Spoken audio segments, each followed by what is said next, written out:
What is up, everybody? Welcome to Monday Night Football, the pre-lock showdown show.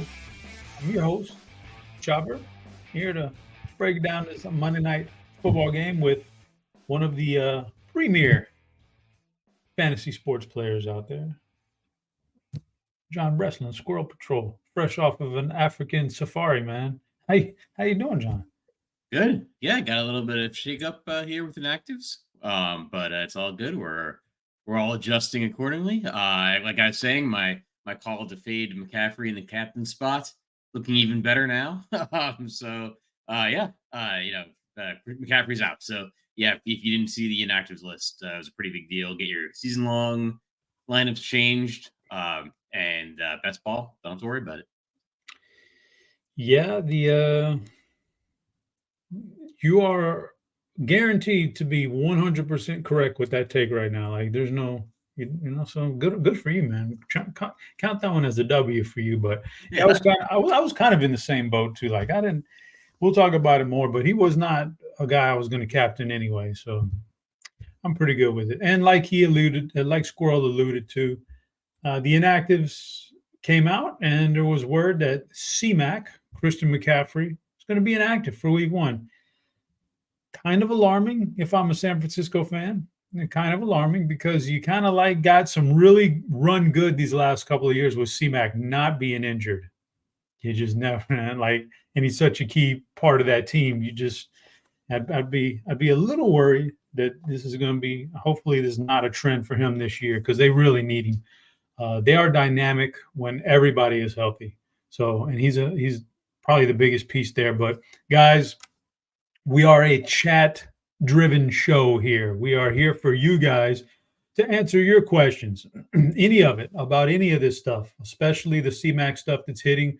We're going to talk about it all at some point here in the show. We're going to do our plums play of the night. So, who knows? We might have to adjust those on the fly with the C-Mac news. I don't know. I don't know how John's feeling, but so get the questions in, and that's how we're going to that's how we really want to attack the show is via the chat and all that good stuff. So before we get into that, I do want to give you a heads up. I don't know if you played over there this weekend, John, but there's a such thing called Splash Sports now, and I dabbled in it. I had some fun this weekend. It's fun messing around with all the survivors and the tiered picks. Just everything they got was really interesting. You can get back in now. Week 2, you can get back into some survival revival teams.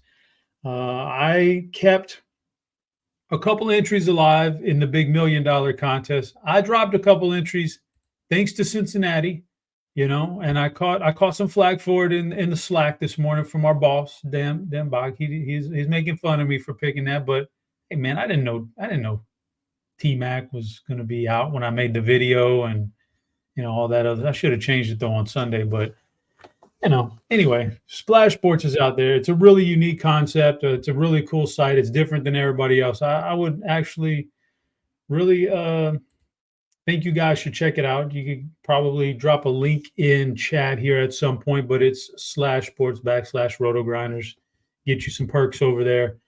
They do have a revival this weekend. You can jump in on that. They do have all kinds of contests they're going to have up. So Splash Sports, man, pretty cool stuff. Did you get a chance to do any of that this weekend, John, or are you just focused on your DFS? Yeah, well, I'm mostly focused on DFS, but I did, I think we have the spread pick against the spread kind of thing. Yes, we do. In last.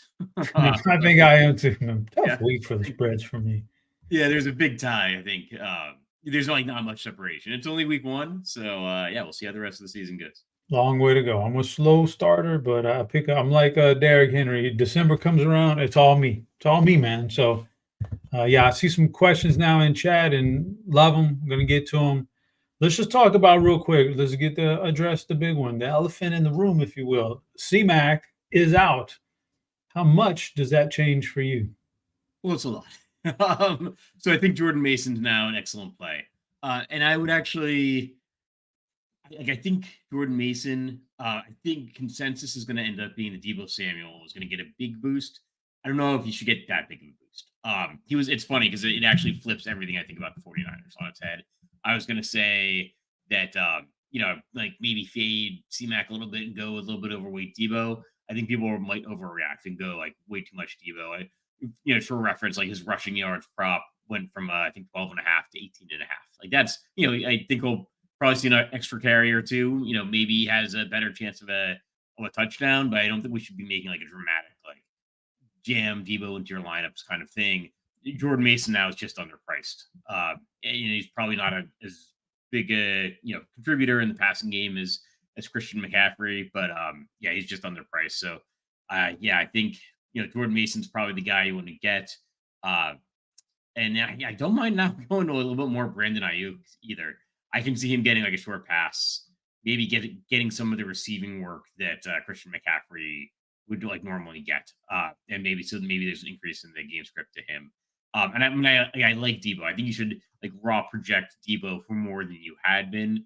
I'm just worried the field's gonna like overreact, start jamming in Debo Samuel. It's interesting take. I don't know the ownership. I don't know if we're really like on point with this. I got a feeling that we're a little low on Jordan Mason, and if it starts to creep up too high, I would say that maybe he's a good fade. Like he is not C-Mac. It's a good system, but that touchdown equity isn't there. There is zero from the brief sample we have of 2 years of him in the NFL, which isn't much because he's been a backup. But there is zero production in the passing game. He won't get any of that. In fact, that means he may be off of the field for quite a bit if they have a passing back they prefer over him. Like only if the ownership starts to creep up, we're dealing with a showdown. So we got to be a little different. But hey, who knows? It's an ownership game. That's all showdown is. It's not even about projections, right? It's about ownership. If you want to try to get a unique lineup and be different and actually win this thing, you might have to make some tough decisions. So I see some questions starting to pile up. We'll get to them. I have a question from off air for you, John. Question from off air from somebody who is not in the chat, not able to make it, but they wanted to ask you about looking over like these projections here and reading stuff all throughout the day. You're just not hearing a lot about Aaron Rodgers. Is he like the wild card here, the forgotten guy on this game? Yeah, actually, I think that's an interesting call. And I put this thing in my article, like comparing his player props from week 1 of last year to week 1 of this year. And they're like, well, I know, totally different team matchup. They were at home last year, on the road in San Francisco this year. Player props are almost exactly the same. That kind of makes sense. I put in like his rushing yards prop. Dropped from 3.5 to 2.5 or whatever this year. Like he's not a guy that necessarily needed his athleticism. He relied on football skill and quarterbacking skill. And he's got Garrett Wilson. His 49ers, pass defense was like, if there was a weak link to the defense, that's where it was last year. It was in the passing game. They gave up a ton of receptions. It's always shocking to me. Like last year, it was like Philadelphia and San Francisco were the teams that gave up a ton of receptions. A lot of that is just game plan. Like that's, how teams want to attack them is in the passing game because their rushing defense is so good. But that works to our benefit. I maybe like Garrett Wilson a little bit more than Aaron Rodgers, if that makes sense. But I think Aaron Rodgers is going to be one of the most under-owned guys, or one of the forgotten guys in this game. This is a close spread, and it just got closer. So yeah, I like Aaron Rodgers. I like the idea of being over the field on the Jets passing offense of all things. Interesting. And again, guys, I'm going to reiterate this throughout the show, just in case you're tuning in and you're not even aware of what's. C-Mac is out tonight. Christian McCaffrey's out, so get him out of your lineup and make sure you're not completely punting all your money tonight. So let's get to some questions here in chat. Tyler, favorite DK captain?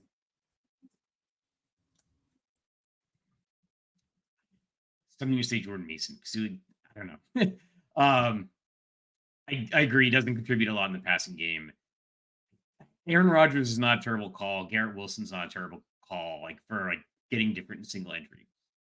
The problem is Mason allows you to get like all these guys and add extra stuff to your lineup too.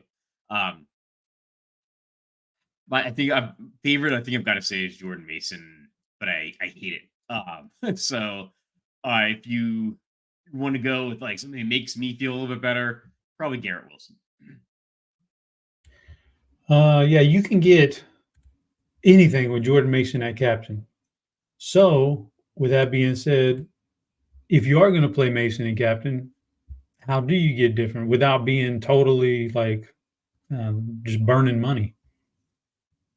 So I do think like somebody that could be underowned is Brandon Ayuk. I think another guy that could get underowned is Mike Williams, and it's a little bit of a scary call, but it's interesting because it's so much easier now. Like Mike Williams is overpriced for potentially being limited, but now we have a lot of salary if you're using like Jordan Mason.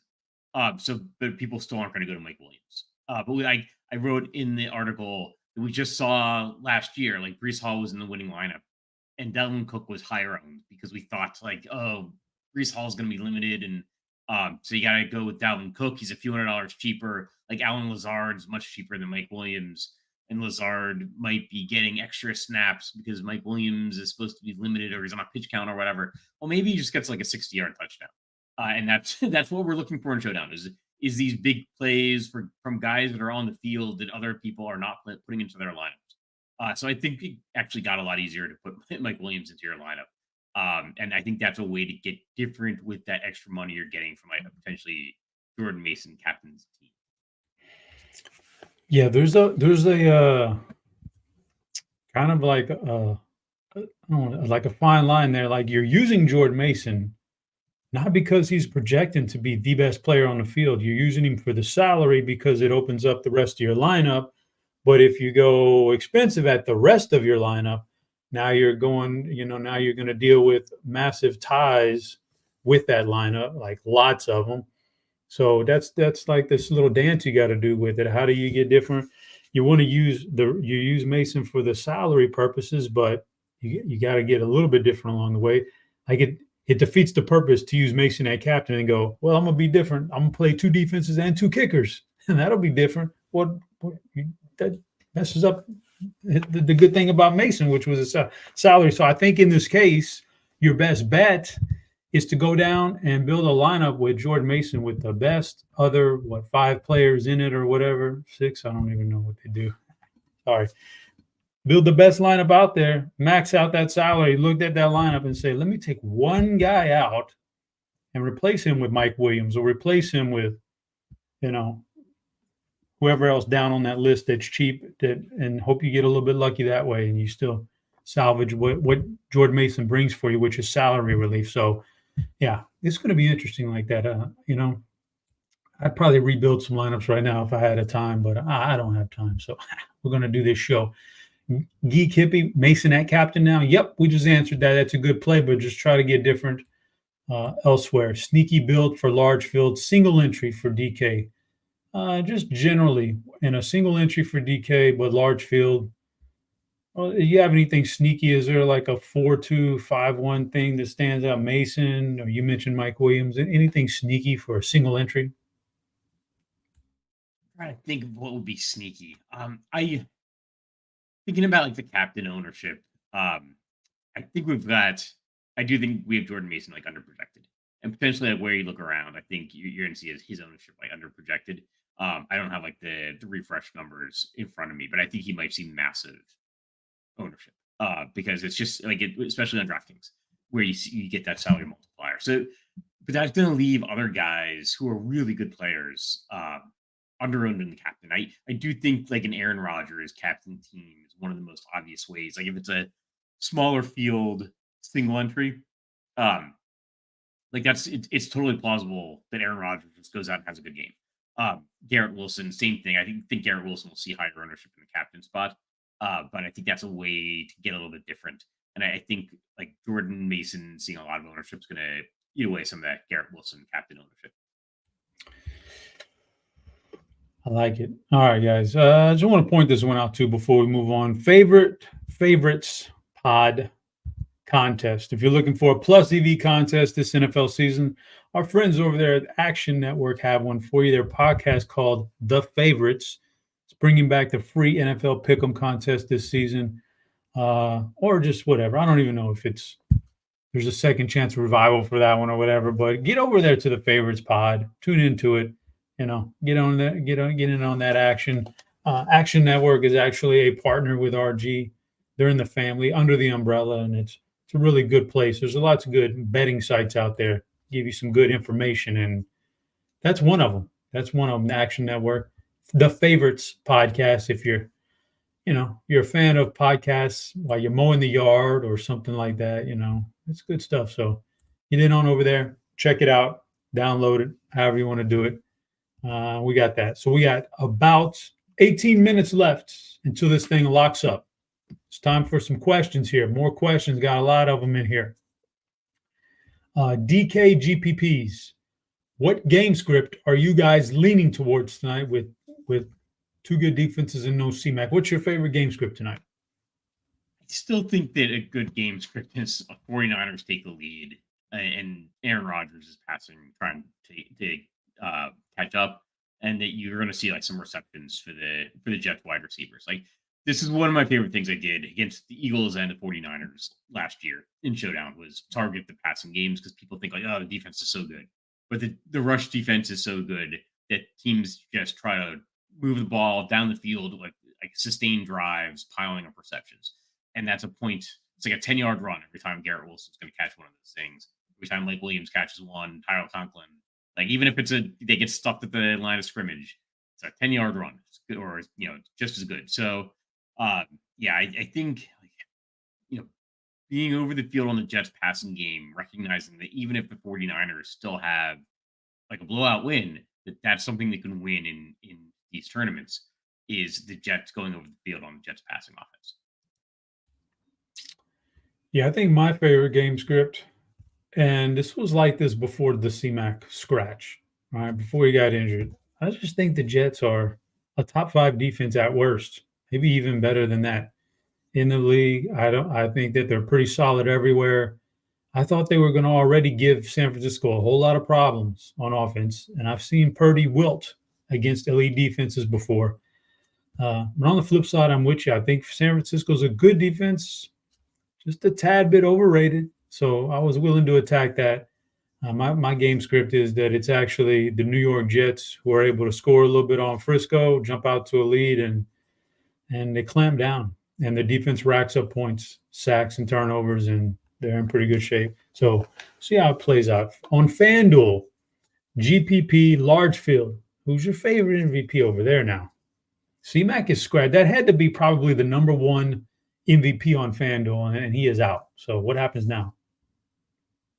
I think my favorite's going to be Brock Purdy. And I think it makes sense as the home field favorite quarterback. You're going to think that maybe the 49ers are still expected to put up more points than the Jets, but maybe Purdy's having to distribute a little bit more, like Kittle to Ayuk to Deebo Samuel. I'd go Brock Purdy. So I would say the criteria being large field GPP, I got to be different. I want to jam Breece Hall everywhere, but I don't think that's necessarily the best thing to do in a large field on FanDuel. So I'm going to go a different route here. I'm going to say, and I don't think this guy is going to be the leading scorer. The odds are against it, but you never know. And it's a touchdown-heavy format on FanDuel. I say George Kittle. Without CMAC, that's got to be extra touchdown equity for him in there, man. More opportunities for him. Whereas most people are going with Deebo, maybe it's Kittle. Maybe Kittle always steps up and one of these other big 3 are out. So I'd say George Kittle, but that's large field. Smaller field, I'm definitely sticking it closer to the vest and going with like Breece Hall. But Mike Campbell says, you really think Mason is only going to be 5% owned at captain per our projections? I think those projections have been updated, and I think he's creeping up. I can give it a real fast, hard refresh here. And as far as captain is concerned, he is. Let's see here. Where's he at? I can't even find him, man. What do we got him listed at here? I'm trying to pull up Jordan Mason, 12% in captain. Yeah, I don't know. I think it'd probably be even more than that, but maybe I'm wrong. You think 12% is a little low? It's certainly not 5 anymore. It's at least 12% now, and I think it'll go up even more. Yeah, I think it'll go up more. Yeah. I always feel like there's this thing where people think, oh, this news just broke. Nobody's going to react. Everybody's going to react. So I think he could even could go higher. I think people like have stuff that reads off ownership, and if it's like, oh, if a guy's under owned, you got to jam him in. I think we're going to see higher ownership on Jordan Mason. Yeah, this is one of those situations where if you were like an hour ago, you were like, man, McCaffrey's been dinged up. I'm going to throw some Jordan Mason captains in there and just see what happens. And you were like, you caught some really bad run here by Z-Mac, because he could have very well gave it a shot tonight and then come out after the first drive and go, oh man, I don't feel right. And then everybody's all up in arms and you're golden if you got, if you faded him. So it's just one of those things. I want to win $1 million tonight on DK. How weird do I need to be in the bottom 2 spots? I think depending on who your captain is, you got to be pretty weird, Shiv Daddy. You got to be pretty weird. If you're going Jordan Mason, you got to get weird in one or two of those spots at the bottom there. So, but if up top you're going with somebody who not a lot of people are on, then you don't have to be as weird in those last 2 spots. It's okay. It's a $1 million prize pool. You're not going to worry about splitting it with 10 people, right? That's not a big deal. You just don't want to split it with 2,000 people. So that's just the way it is. All right. Favorite MVP, and let's go low-owned flex on FanDuel and large tournaments on FanDuel. Flex, low-owned. Who you got? I might go with some Jawan Jennings. And maybe Mike Williams. Like, I love the idea of going with like the third wide receivers. Are always a little bit too cheap for their chances of hitting. So yeah, I'd go with like a one of the like the second or third receivers, I think. Yeah. Well, FanDuel large field. I'd say not only for FanDuel large field, but I'll also throw this to you in general. But Allen Lazard, we never got to see the relationship materialize last year with Aaron Rodgers and how they brought in Lazard to be his buddy from Green Bay and all that. But now we should get to see it. Do you think so? That would be my call, because you want to get different and weird and low owned. Do you think that's going to have an effect on tonight? I mean, how do you feel about Lazard? Are you buying into that narrative, or you think everybody just kind of forgot about it now? And I think the narrative is there, but I don't know. I feel like he was ineffective. Just not that big of a fan. Maybe it's a mistake. I also think that people are going to maybe jam him in. He's a little bit too cheap on DraftKings. And there's the narrative out there that like Mike Williams is limited, so you can get like Allen Lazard at a discount. I think that's going to lead to like too high ownership, considering that he's Allen Lazard. We have about 11 minutes left. We're going to keep grinding some questions. And Butthole, I see you in chat. The Plums play of the night will be here in about 5 minutes or so. Stick tight. Do we think Juszczyk gets more work maybe now without C-Mac? I would say no. He's not that kind of a player, but you have any opinion on that, Squirrel?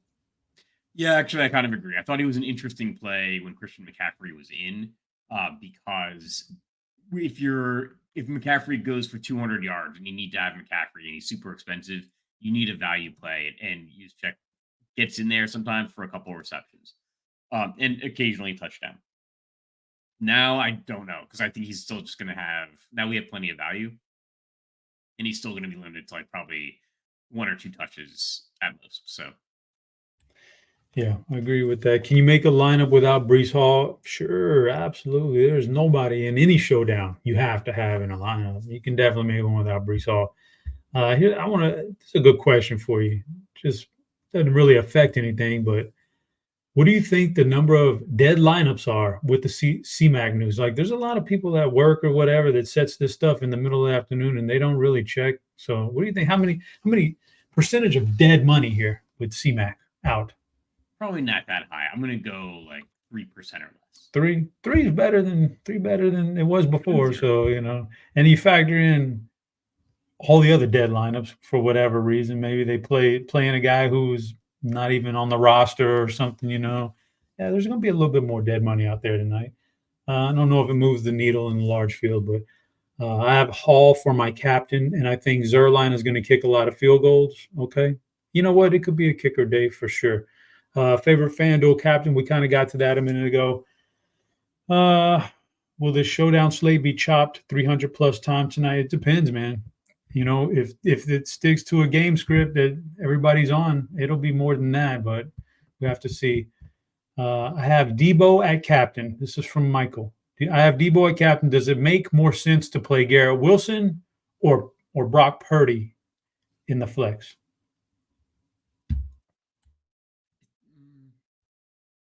I don't. Both of them make sense. I would go with Wilson if you want to get a little bit different, and Purdy if you want to be more likely to catch. Like if splitting a field, you're gonna have less people that have Garrett Wilson and don't have Brock Purdy with a Debo Samuel lineup. And I actually don't think it's impossible like that Debo gets there in a captain spot without Purdy, especially now. Yeah, I'd go Garrett Wilson. Yeah. And just to reiterate what we said a minute ago, a large field FanDuel captain. I was on George Kittle. And Squirrel, who was your FanDuel large field play? Go Brock Purdy. Yeah, he said Brock Purdy. I said George Kittle, but that's large field. You never know. All right. Who will be the most used captains? We have the ownership. Yes, Shiv, you got to get in lineup HQ, man. There's all kinds of stuff. But I'll tell you right now, right offhand, as far as captains are concerned, right now, we have DK Brock Purdy as the number one guy. So I think that's interesting. I really didn't expect that. But I guess with C-Mac out, we've shifted the ownership around enough. That's a big, massive loss for projected ownership. So we've got Purdy. We'll see how that plays out. Not sure if it's been asked since the pricing came out before C-Mac. Does it make sense to leave salary on the table? I think it always makes sense in some manner to leave some salary on the table in showdowns. The closer you get up to maxing it out, more likelihood you're going to have that thing duplicated multiple times, but we'll see. I think they'll use Debo for running plays. I think that's a misconception. I was saying Squirrel's talked about it already, and it's the first game of the year, and he is a very, very injury-prone player that they have to get to the Super Bowl again. They don't want to run him like that all the time. I'm certain that they don't want to break the season out, start the season out with him hurting something right off. I don't think he gets a ton of extra carries than what he was already game planned to get. Like, he's not the most durable guy. Respect to Debo. He takes a beating and he misses a lot of games. So I think that's a misconception. I wouldn't count on him playing a whole bunch at running back or anything like that. All right. Large field single entry DraftKings for me. We answered all that. With C-Mac out, could defenses and kickers go under-owned? I think so. I think I kind of made in passing a weird comment about that. But if that's the kind of game script you like, go kickers and defenses, man, and put somebody expensive up in the captain spot, make it worth your while, and then hope it's a grind-out fest on defense and with a lot of kicking. And there's very limited touchdowns, and your captain gets them. So I don't mind that. It's a game script. You can stick to any game script in Showdown, and you're all right. Do we put the Jets I guess that's defense, in single entry lineup without C-Mac? You think that boosts the Jets defense enough to go on a single entry lineup?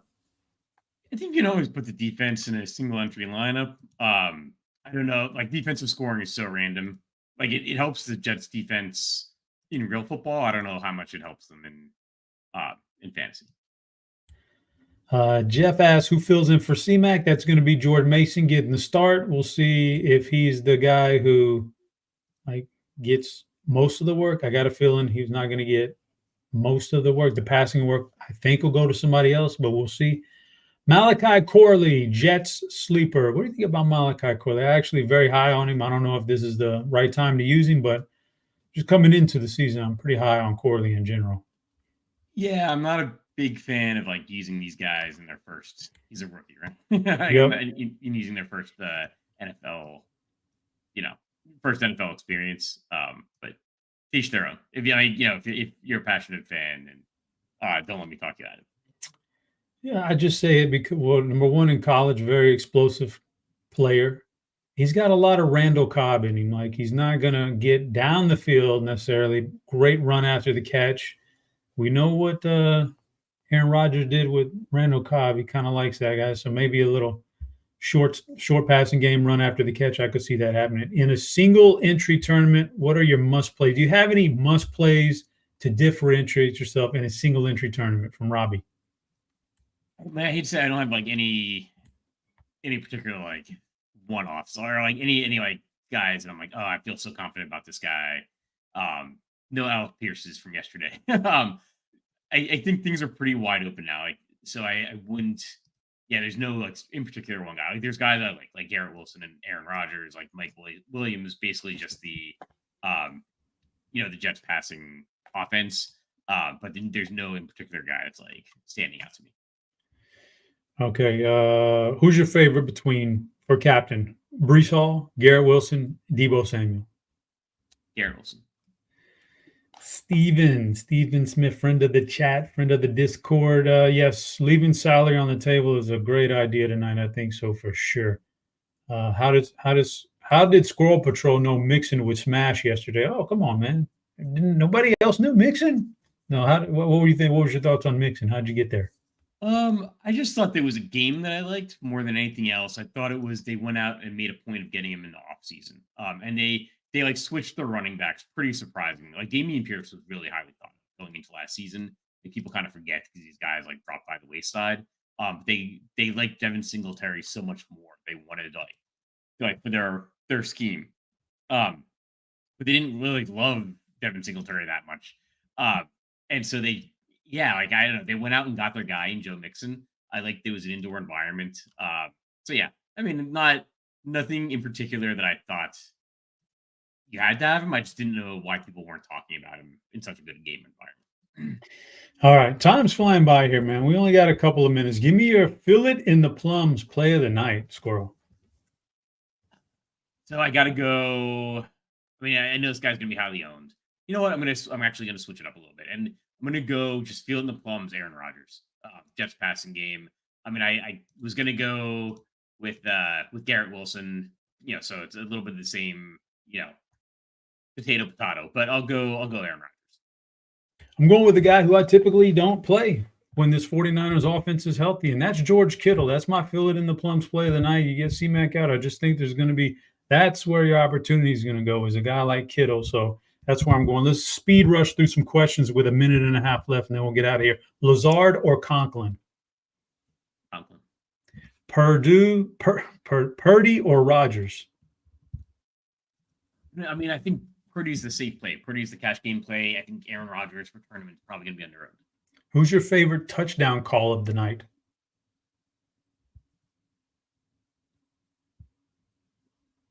I'm going to go Garrett Wilson.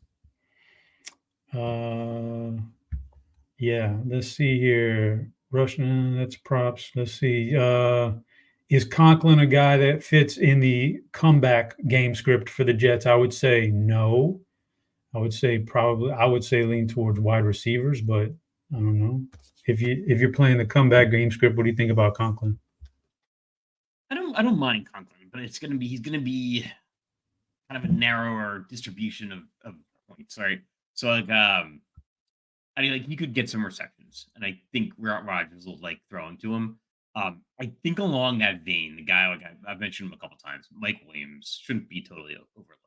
Like you've got salary to get to him now, and he's a guy that can. Like, we forget how many big games he had for the Chargers, and I think he's just about a year removed from his injury as well. So there is talk about limiting him pitch count, but like I don't know if you're trying to win like that big tournament. I think Mike Williams is interesting. And that's it, guys. We counted down. We're at 000. The clock is off. Lineups are locked. We appreciate you tuning in.